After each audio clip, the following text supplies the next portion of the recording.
Most of the winning is done before you hit the water, as our special guest Dylan Fletcher is going to explain today. Hi, my name's Andy Rice and I'll be hosting today's session, the second in Sailmon's Sail Better series. But let's meet Dylan Fletcher, the 49er Olympic champion from Tokyo, who's kind enough to join us today. So hi Dylan, thanks for getting on the call. Hi, how you doing? Now, we're talking, what, 3 months ago or so, since that big moment, actually probably more like 4 months. How has life changed for you since that momentous day in Tokyo, Dylan? I think the most important thing that happened was that I got married to Charlotte, who sailed the FX. But yeah, it's been pretty good. I've been back in the moth, working hard, and just beginning my 49er campaign for 2024. Excellent. So finally, the two most important things in your life you could turn your mind to once the games were over, and that is being married to Charlotte and going moth sailing, isn't it? Yeah, pretty much. Well, I'd love to get a job in the AC and back in Sail GP, but you know, they're always they're just always on the back burner, aren't they?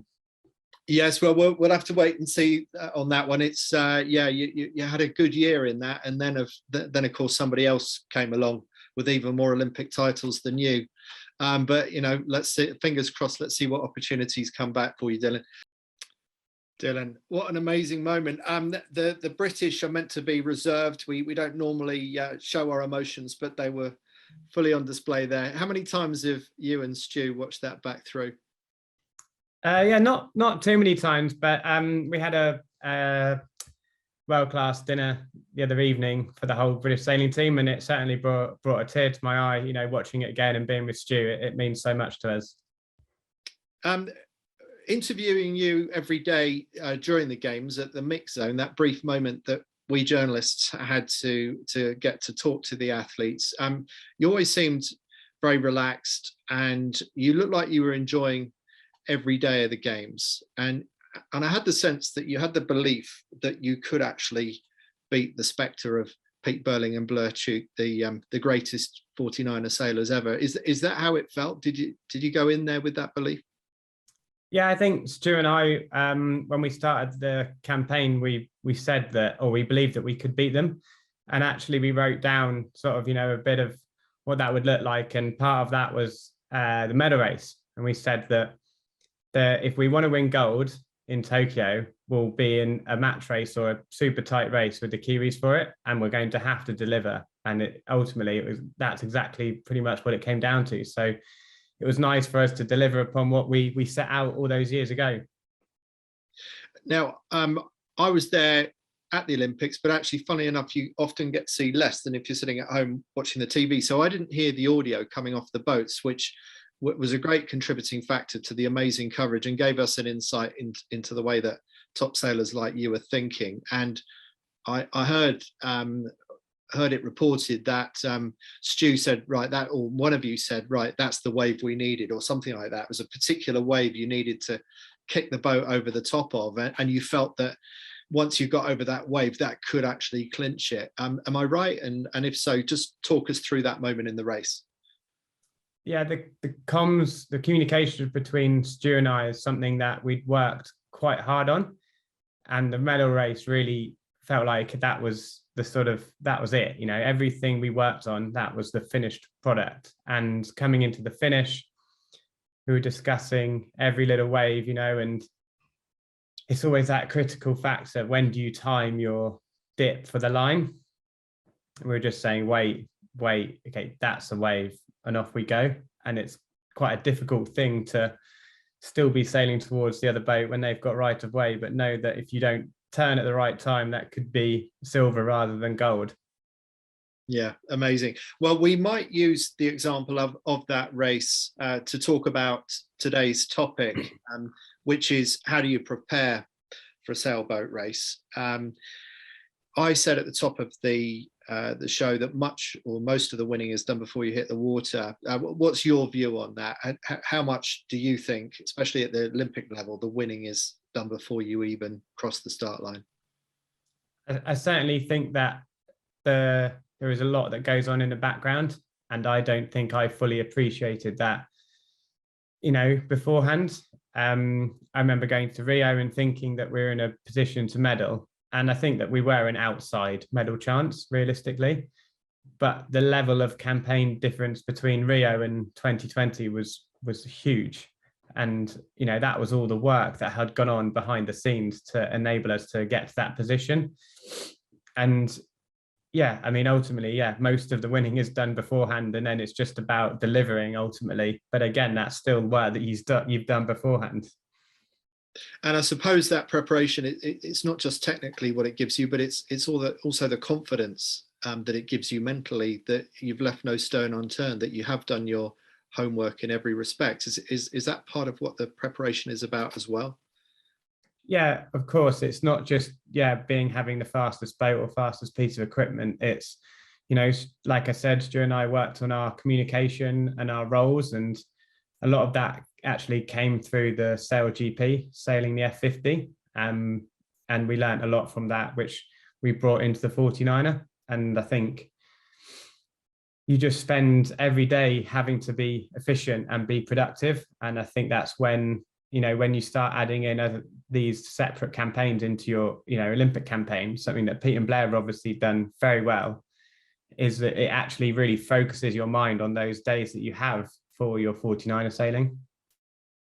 Right. So you doing a year of the Sail GP is sort of an insight into an America's Cup kind of approach to campaigning. You're a cog in a wheel. You're part of a big system, and the sailors are only part of the package, even more so in the America's Cup, obviously, where there's a large design element. So what are the rest of us that have never been on an America's Cup campaign or a Sail GP campaign missing out of in terms of our approach to preparation? I mean, a small detail, but I guess to just give you an example would be that you've got a 50-foot catamaran, which is obviously quite big. And every single day we went sailing, the whole boat was washed, squeegeed, and then chamoised by the team. And the whole boat was dried from, we were in the bow drying it, every single day. And everyone had to do that because that's the level of detail required. And I remember we started in the 49er every day, cleaning our boat properly and chamoising it down. And it's now everyone does it in the fleet, and it's just these small level of details that you go into, which just all add up. So there's an old saying that, those of us who are too lazy to do all that chamoising say, oh, what's the point? One bad tack and, all that good work is gone. So what do you say to people of, just one bad tack and, what's the point? Oh, completely. There's no doubt that if you do a bad tack, but yeah, the hull's still a bit cleaner, you were going to do that bad tack anyway. So I think that ultimately all those details do add up, and it certainly gives you the confidence that like you say, you've tried to leave no stone unturned, and that adds to your inner belief. Yeah. Excellent. Well, we've got a few different elements of preparation. I think you actually sent these across to the Sailmon guys in advance, so I hope they're not a complete surprise to you, Dylan. Prepare yourself for different conditions, both water and weather. So tell us what you mean by that. I think that there's sort of a few different sides of this. There's the sort of larger goal setting that's been discussed, I think, previously. But then on a sort of an actual day, I think is where, something we did a good job of. And so you're heading out on the water, and it could be, you may know the conditions you're going to get out there. So for us, we would sit down in the morning, discuss what the forecast is, how big the fleet size is, what fleet are we in potentially, at what point of the regatta is it qualifying, is it day one of qualifying, we had a good start, a bad start, what do we expect the likely and priorities would be for the day. So is it going to be a good example is Palmer, for the 49er, is often go get a very good start and go to the left hand side, and the entire fleet know that. Just like when you're sailing in Mount Chesney and Garda, everyone knows you've got to go a good start and go left. So then it becomes, okay, well, that's then a very important day for boat speed and for start line execution. And from that then dictates our routine once we get on the water, and it's already got our minds into thinking about the right things that are important. It could be that you've got a super shifty day and you need to manage your expectations that actually 3/5 is going to be the best day out there. So I think what we do, and I'm sure Pete and Blair and the like do that as well, is just being very, very clear before you've got on the water, basically, as to what it's going to be like. And it doesn't mean that you can't change your mind. We'll often change our mind, but even that brings about clarity and alignment within the team. As you probably know, I've put together an online course called Road to Gold with Pete and Blair's coach, Hamish Wilcox, and he talks about 3 day types and identifying which kind of day type you're going to be looking at for that day, because that helps determine what kind of start and what your overall strategy is. Do you have a similar way of breaking days down into certain categories? Yeah, I mean, we had at times we had a call cards, so we would have, I think it was like 5 or 6 sort of types of day, but it was never one, and I guess they've split it into 3, but there's obviously, you can always go into endless details, but I do think it's important between, especially in double-handed boats, to have that clarity of what type of day, how you're expecting to be making decisions, what does fast look like, a good, so again, in Palmer, where it's very important to get left and go fast, you can concentrate very hard on making the boat go quickly. So you could potentially sail with a harder setup. But when it's super shifty and offshore, there's no point having a boat that's really hard to sail that goes fast if you then sail the wrong way half the time. So, okay, let's make the boat easier to sail, more forgiving. That means that I can get my head out of the boat and look around and try and get us on the right shift as often as possible. Right. So having that understanding before the start, maybe even the night before, looking at the forecast as well, helps you determine and starts getting your head straight and your teammates' head straight about not only what way you're going to sail up the course, but also how you might set up the boat and what sails you might choose if you sail in a class where you have a choice of sails. Is that what you're saying? Yeah, exactly. And I think it's very important, even, in double-handed boats especially, but even in single-handers where, you're working with a coach, is to have that alignment of how you're choosing to do it. Because then, for me and Stu, if all of a sudden I'm making decisions, then he's like, why are you doing that? Then he starts maybe thinking about what I'm doing. So then he's now no longer making the boat go quite as quick as he should. So then I might start thinking, why is the boat not going very quickly? So then I don't do my job very well. So Stu and I always had this saying, which is, you make me look good and I'll make you look good and we'll have a really good day.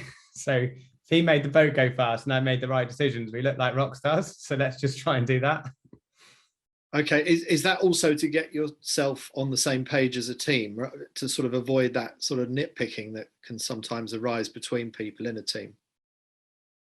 Yeah, I think that certainly, in our boat, Stu was doing the majority of the sort of speed side and I was doing the tactic side, the decision-making side, but there's always crossover. And it's about having a framework to allow that.